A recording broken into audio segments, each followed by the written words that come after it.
good grades, and one day killed her own mother for no reason, or so it seemed.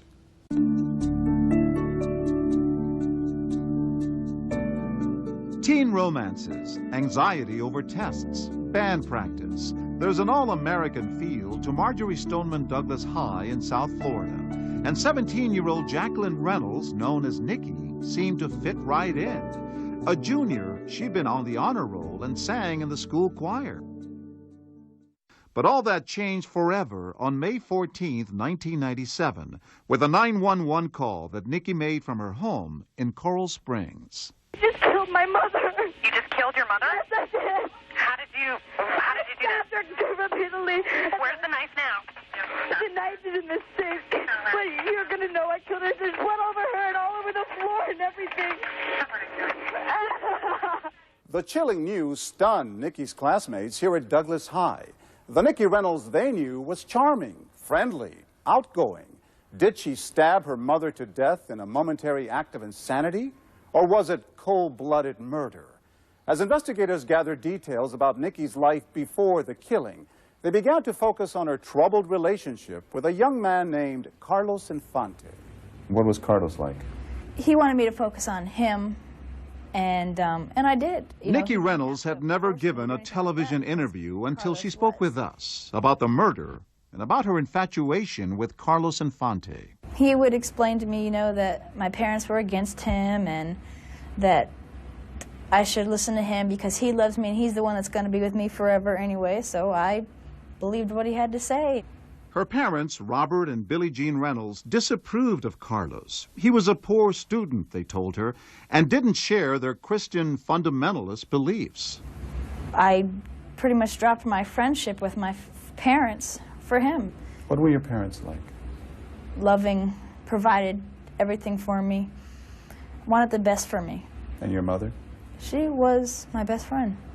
She really was.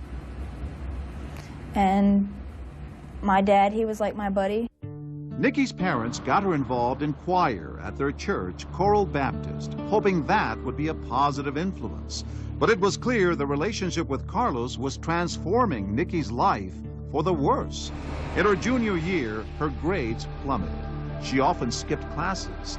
She shut herself in her bedroom for hours, refusing to talk to her parents. In your diary, you wrote, "Diary, you're my only friend now." I felt, because nobody trusted me and I didn't know how to gain trust. She says she lost her parents' trust after a disturbing incident back in 1996. Nikki claimed she was raped by a stranger after getting off a school bus. What actually happened, she says, was that she had just become sexually active with Carlos and thought she was pregnant. I was trying to protect Carlos. I didn't want him to get in trouble. I didn't want my parents to hate Carlos. So you concocted this rape? At the time, it made perfect sense to me. Billie Jean Reynolds tried to steer her daughter away from Carlos with little success. Nikki continued to defy her parents, sneaking Carlos into her bedroom to have sex, even having intercourse during lunch break in the school auditorium. Then in May 1997, a crisis. Carlos told her that the relationship was over. What went through your mind? I wanted to die. I pictured when he said he was going to be the one I was going to marry, I set my thoughts on that, and that was what I saw in my life. You were only 17. You had a whole life ahead of you. At the time, I wasn't thinking logically at all. Within those years, Carlos, he was an obsession, so my thinking was bizarre. What was she like? Rose Deary, a counselor at Douglas High, found in Nikki a desperate mixture of hope, anger, and falsehood. She was showing everyone pictures of an ultrasound of a baby. And she showed it to me, said, look, here's my baby. And the strange thing is that there was a name cut out of the picture. I said, this is your baby? Oh, yes, look how precious. You created a fantasy world. I did. Faking a pregnancy. It was my way of gripping on not losing him, because he had mentioned that if I was pregnant, he'd never leave me. It was here in this high school counseling office that Nikki's story about her pregnancy began to fall apart. Rose Deary met with Nikki's mother, Billie Jean Reynolds, and pressed her to get immediate psychiatric help for Nikki. And I had given her the names of hospitals, hoping that she would be hospitalized that day for Psychological problems. behavior problems, surely. She was an adolescent who was not just telling fibs now and then, but it was a whole story. And her mother just started crying, crying. So I put my arms around her, I hugged her, and I told her, I'll pray for you, and go home, your daughter needs you. And those words I'll remember the rest of my life. Because 3 hours later, her daughter killed her. At first, everything seemed under control. Billie Jean Reynolds took Nikki to buy a pregnancy test kit at a local supermarket. At home, Nikki took the test. The result? She was not pregnant. What was your mother's reaction when she found out that you weren't really pregnant? She was angry that I would do so many lying and get so many people involved for just a simple relationship. But for me, it was life to me. He was my life at that point, an obsession. Mrs. Reynolds sought help for her daughter that very afternoon. But instead of the psychiatric treatment that Rose Deary had recommended, she took Nikki for counseling at Coral Baptist Church. At the church, Nikki soon left the counseling session and went to the office of Pastor Herschel Kreisman. What did Nikki tell you? There's two questions really stand out. If someone does something bad, will God forgive? Well, my mind flashed back to the rape scene, which we now know was bogus, and I thought she was still grieving about that and was bothered with her conscience about that. Her second question was, if someone takes their life, will they still go to heaven? And the reason why I asked him that question was because I had already taken a bunch of pills. How much? How many? It was a brand new bottle of aspirin. It was probably about half the bottle, and I wanted to die, so I figured that would be the easiest and quickest way to do it. She had already taken the aspirin? She did that before she came to see me, even, that afternoon. And I'm haunted by that knowledge now. Had I known then what I know now, I would have gone much deeper with that. But Pastor Kreisman never had a chance to find out more. Nikki's mother came to his office to get her, and the discussion was over. So you definitely were intending to kill yourself? Yes, because I felt like my life falling apart. I lost Carlos. I felt like I've lost my parents, lost everything to hope for. I felt there was no reason to live anymore. In fact, someone would die that night in the Reynolds home, but it wouldn't be Nikki.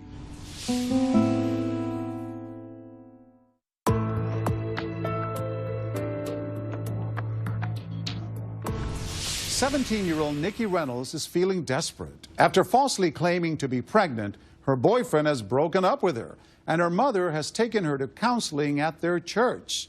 It would be their last outing together. Billie Jean Reynolds and her daughter Nikki came back to their South Florida home from church at about 6 p.m. on May 14, 1997. Less than an hour later, a grisly scene. Mrs. Reynolds was dead, stabbed repeatedly by her daughter. For this 11th grader, life at home, life at school had come to an end. What I'd like to do is talk to you about what happened today. In a videotaped interview with police, she said it all began with a plan to kill her boyfriend, Carlos, because he had broken up with her. Well, my plan, because Carlos was to wait till he comes out of his first hour, come up behind him instead of syrup. Her parents, she said, were in the way. After we ate dinner, my dad decided he was going to go to church. So I figured, this even makes it easier for me if I kill my mom and then clean up the mess and wait till my dad gets home.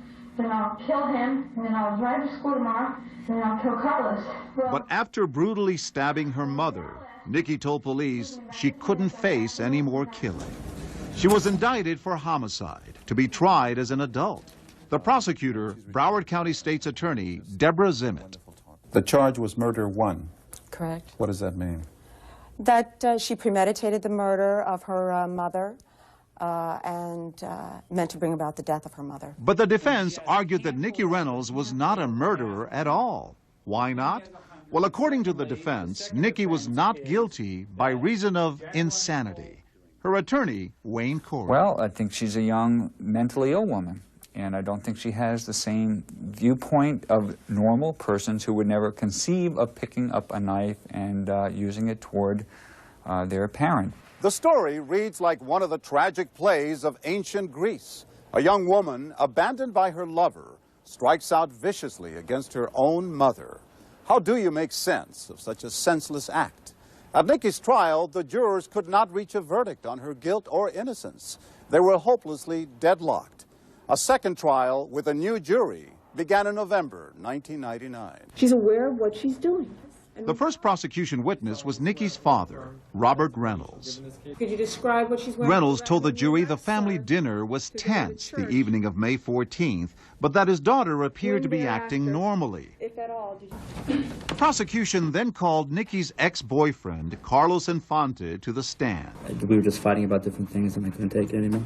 Carlos testified that when Nikki told him by phone on the afternoon of May 14th that she'd been lying to him about being pregnant, he told her the relationship was over for good. And this is where the conversation takes place, where Carlos is so angry with her, he could kill her himself. And that's where she began to think, you kill me? No, I'll kill you. The plan was to kill Carlos at school the very next morning. But then Nikki's parents told her that she would have to go to counseling the next day instead of school. And that's when she starts contemplating the killing of her parents. At the trial, Deborah Zimmett showed jurors evidence of the brutality of the crime. The butcher knife that Nikki Reynolds took from the kitchen drawer. She's in the kitchen and she's faking or acting as though she's cleaning the kitchen, when in reality she's pulling a knife out of the drawer and testing it to see if it's sharp enough to do the job, that being to slash somebody's throat. I could actually feel her skin like against the knife, but it didn't cut her. When I looked at her. The most dramatic evidence came from Nikki's own statement to police. She said she crept up on her mother while Mrs. Reynolds was typing up the church newsletter on her home computer. She's facing the computer this way. I can't find her over here. Can't find her like that. And I even felt it when I was pulling out of the drawer to see if it would be sharp. I'm feeling this is sharp enough to cut him with his neck. And I just can't stab her. So many stab wounds, over 24 in all. It's unbelievable as it may sound. I didn't want her to suffer. I wanted to just finish it off so she would just die already and not just sit there and suffer or something like that and bleed a long death. I just wanted to keep stabbing her so she'd lose blood and just die. As her mother lay dying, Nikki says she began a bizarre conversation with her, asking to be forgiven. I do remember saying, "Do you hate me?" She's like, "No, I don't hate you." I remember asking her if I was going to go to heaven. She's like, "Yes." She was nodding her head. She's like, "Please stop." And she goes, "I'm dying." She kept saying, "I'm dying, I'm dying." And everything like that. Nikki did not testify at the trial. In our interview, she told us she can't remember what happened, except for one thing. All I can remember is sister expressing that I need help and that she loves me. Even as this was happening, she was saying she loved you. And I remember asking her to help me stop because I couldn't. I don't know what came over me.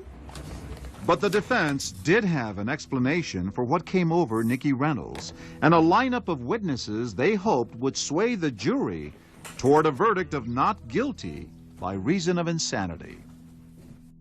When we come back, a surprise witness drops a bombshell. They got a defective product with no warning label. She was a ticking time bomb. From day one. And Nikki Reynolds learns her fate. Stay with us.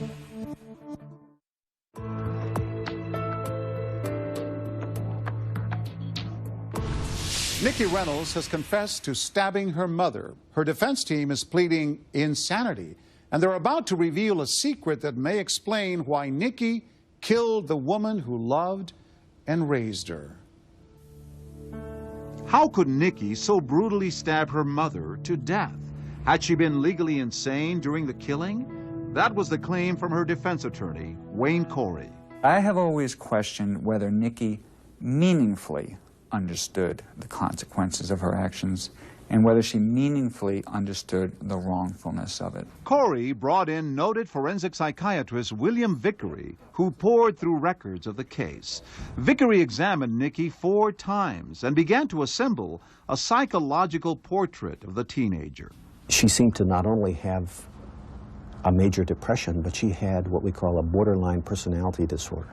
But why was Nikki Reynolds suffering from mental illness? No one had any idea until her defense attorney remembered that Nikki had been adopted when she was just 3 months old. I thought I'd better at least try to find her biological mother, who had been out of the picture for about 18 years. And you found her?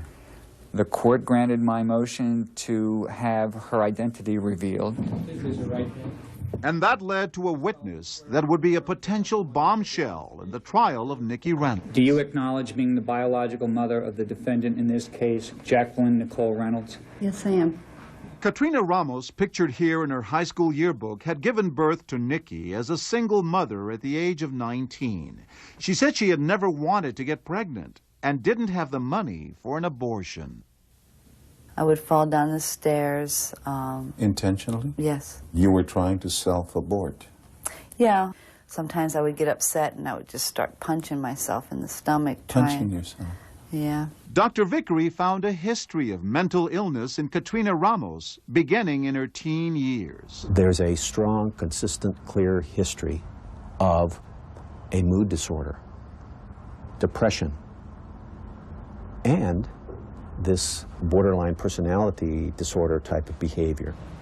Despite all that, Katrina Ramos gave birth to an apparently healthy girl.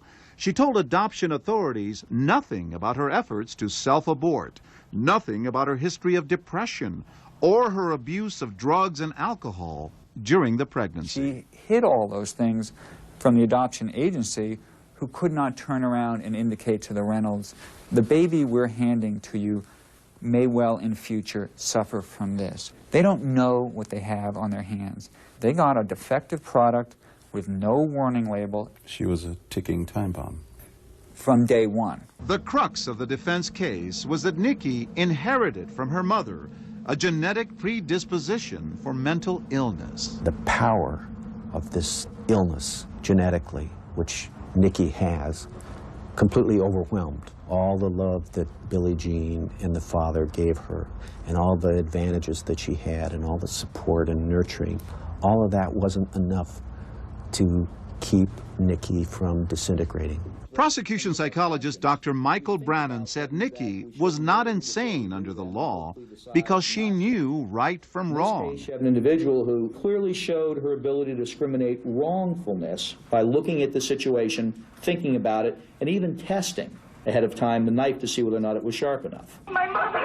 In the end, it came down to a detailed examination of Nikki's own words right after the killing. The defense claimed the 911 tape showed Nikki's break with reality. She appears to say that she's helped her mother by killing her. I want you to try to help your mom, okay? Because she was a Christian and she believes in Jesus Christ and she doesn't have a knife. She's in a good place now. Oh my God! Prosecutor Deborah Zimmett said Nikki sounds emotional, but that she was not out of her mind.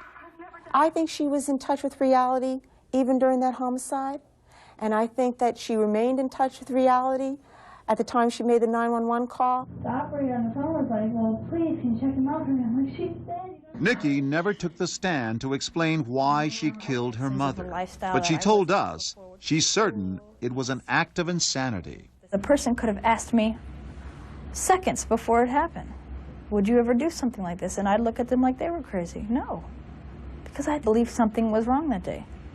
I really do believe there was an entity involved in that. If Nikki Reynolds was found to be legally insane at the time of the killing, she would be sent to a psychiatric hospital instead of prison. It would be her only hope for early release and a chance to rebuild her life. Defendant is guilty of the lesser included crime of murder in the second degree with a weapon. So say we all. Second-degree homicide. The jury had decided Nikki Reynolds had been sane when she stabbed her adoptive mother to death. They found she did not premeditate the killing, but that she did carry it out with hatred and with evil intent. And the first thing that went through my mind when I heard second degree was, that's wrong. That's wrong because there was no hate and no malice. And that bothers me to this day. I feel like I am charged with the wrong charge. Nikki Reynolds was back in court for sentencing. I have torn a family apart, a family who's only done anything but love me and provided for me. I've hurt innocent people, and I have torn my life apart. Minutes later, Judge Sheldon Shapiro made up his mind. Okay, the court sentences the defendant to 410 months Florida State Prison. He gave Nikki the maximum sentence under the law, 34 years and 2 months. Nikki, a lot of people watching this are going to say she deserves all that time, if not more. This was a murder. Yes, there was a life taken, and yes, maybe I do deserve more time. But I'm also an individual, and an individual you can't just throw away. They need help too. Nikki Reynolds is serving her sentence at an all-women's prison in Florida. Nikki now passes her days tormented by the ghostly presence of Billie Jean Reynolds. All she ever did was, show me love and everything. Even if they could bring her back, just to be they could lock me up forever just to bring her back with my dad and my family so they could be happy again. Since Nikki Reynolds' trial, Florida has changed its sentencing laws, and her prison term was reduced to 21 years. As of 2013, she's expected to be released on parole in 2016. When we come back, love, money, and murder in Las Vegas. Non-emergency. My husband's not breathing. I need someone to come out of the house right away. Was he murdered for his millions? He didn't commit suicide. This wasn't an accidental overdose. They did it for greed, lust. They did it for money. Stay with us.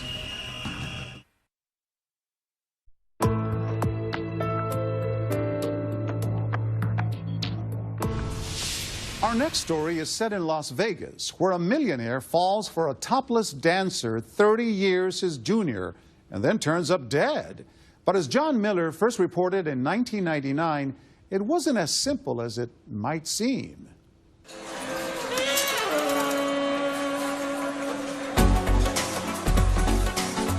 Ted Binion, heir to one of the great gambling dynasties of Las Vegas. He was the youngest son of the man who built the Horseshoe Casino, Texas gangster Benny Binion.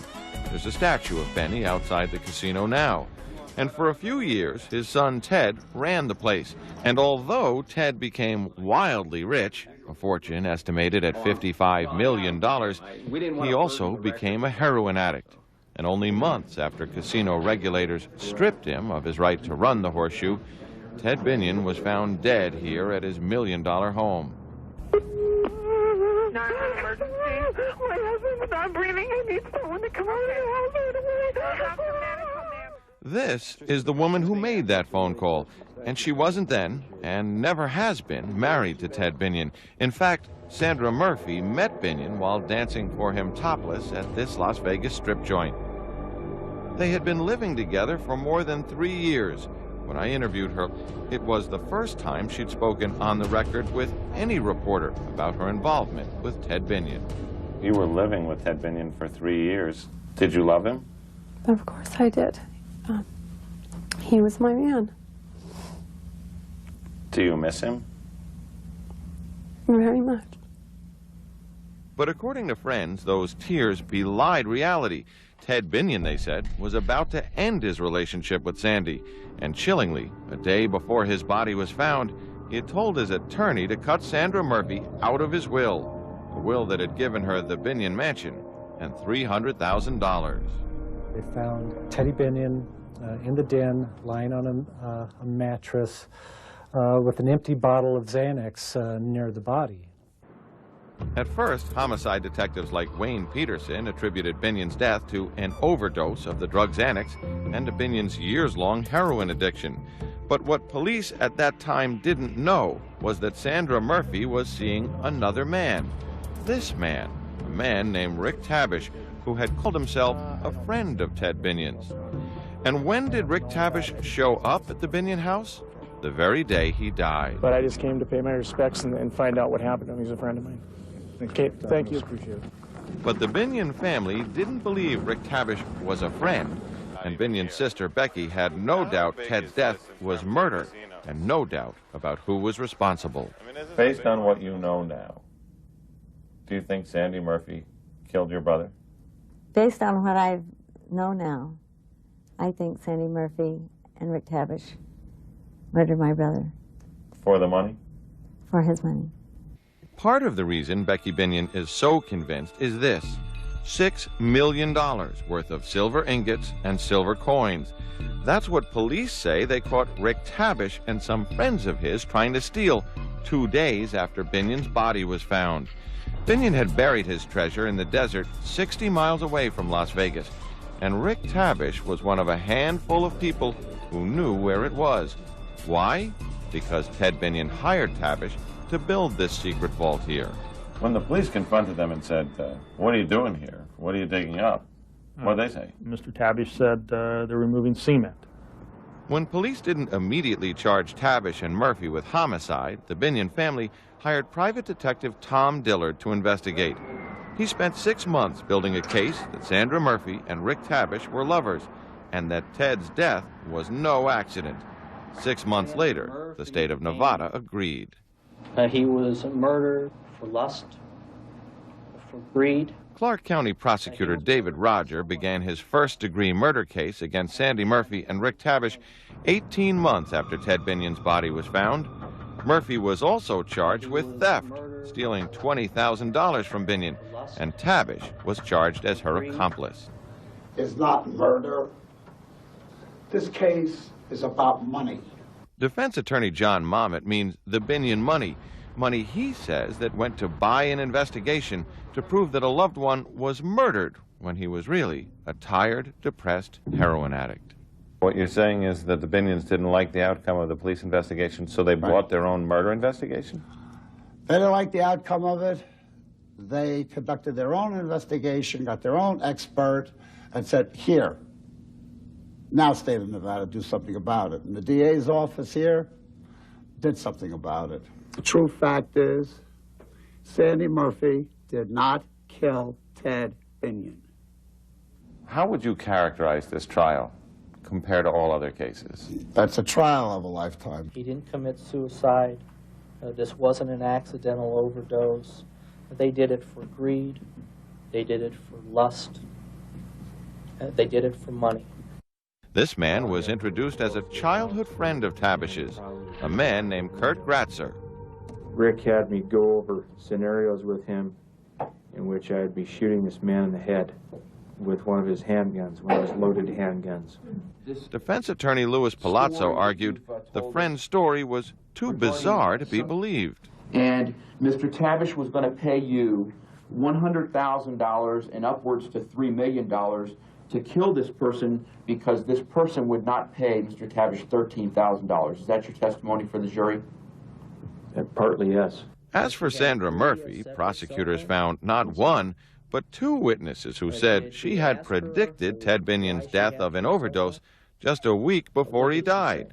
This was one, a manicurist, Dina Perry. Did she tell you when he was going to die of a drug overdose? Within 3 weeks. Did she tell you what type of drug overdose that he was going to experience within 3 weeks? Heroin. Again, the defense scoffed. We had a manicurist who never met my client before, sits with her for a period of 4 hours. And in the first hour, my client admits to homicide, theft, robbery, drugs. Does a complete confession all in 1 hour. And prosecutors also brought in one of the nation's most visible pathologists, Dr. Michael Bodden of New York, to say that Murphy and Tabish suffocated Ted Binion when they found he was not dying quickly enough of his overdose. Bodden testified he found marks on Binion's lip that could have only come in one manner. The upper lip and the left side of the lip rubbed against something that was tightly held against the mouth. My opinion is he died of asphyxia by suffocation. But the defense pointed out that none of that speculation was in the original autopsy conducted by the county coroner. I mean, never have I seen a homicide case operate in this fashion when you have coroner's findings changed after 6 months. Neither Rick Tabish nor Sandra Murphy took the stand in their own defense, but Murphy was often crying in court, especially when autopsy photos of Ted Binion were shown. And she broke down completely when prosecutors played a barely understandable audio tape of a police interview with her hours after Binion's death.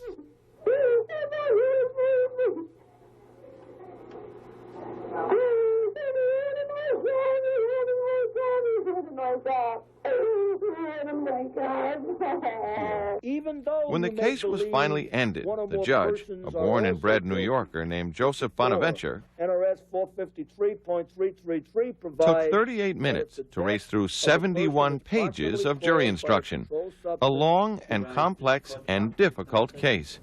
In the end, the jury deliberated for 64 hours, over 8 days. Rick Tabish looked confident, and Sandra Murphy was positively beaming for a minute. We, the jury, in the above entitled case, find the defendant, Sandra Renee Murphy, guilty of murder of the first degree. We, the jury, in the above entitled case, find the defendant, Richard Bennett Tabish, guilty of murder of the first degree. As the verdicts were read, Murphy and Tabish maintained their composure. But as the jury was deciding what penalty to impose, Rick Tabish fought tears, and a sobbing Sandra Murphy took the stand to beg for mercy. I want to say that I'm sorry to the Binion family. And I'm sorry for the day I walked out that door on September 17th and left him there alone. And I'm sorry to Teddy for not being there when he needed me the most. And I'm sorry.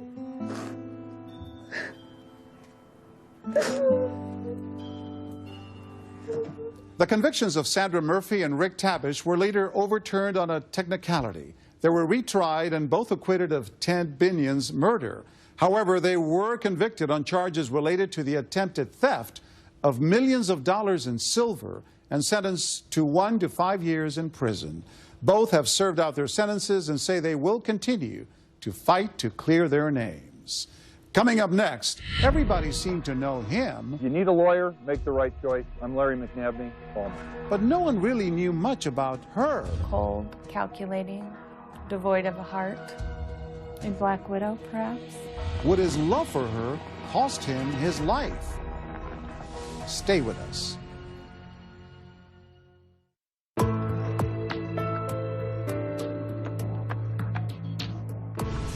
He was a successful, well-known lawyer pursuing a rich man's hobby, show horses. She was his young, glamorous wife with a murky past. First, he went missing, and then she did. And then the shocking truth about the disappearances came out. Larry McNabney, Sacramento, California.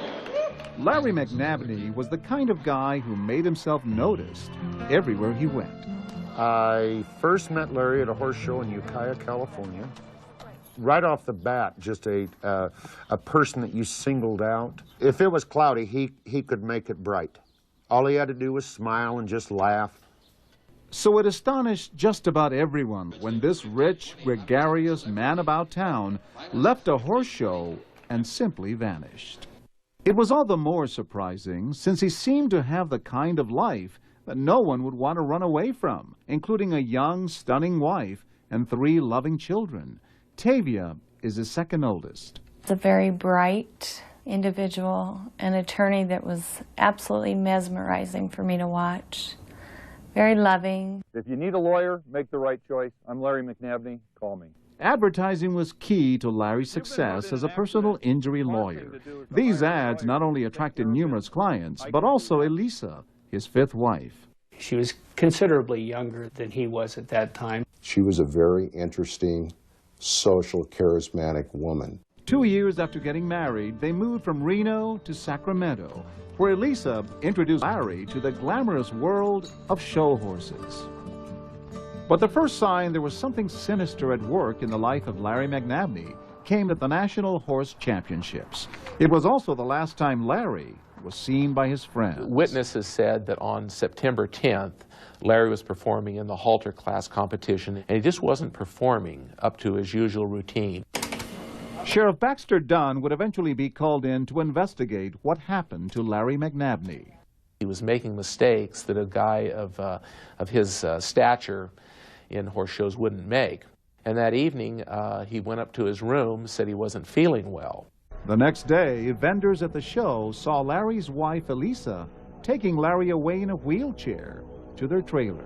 She said he got so drunk that she was embarrassed and had to wheel him out.